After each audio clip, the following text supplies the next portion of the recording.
माझ्या सामने बाळाला आषाढीत वाघाने घेऊन गेले.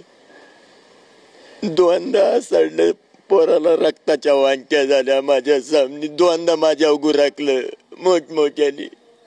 मी काय सांग विचार करता ते माझ्या सामने असं वडीत वडीत इतकं गाडी इतकं लांब उसाच्या शेतात घेऊन गे. मी पुढे जाताना ते गणेश बोंबे आमचे शेजारी माझ्या संग आले तर त्यांच्यावर सुद्धा दोनदा गुराकलं. पिक्या नानानी त्यांनी आम्हाला मागे वळलं.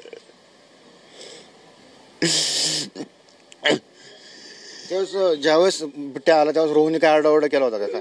रोहनला आवाज सुद्धा निघून दिला नाही त्याने मुडकत.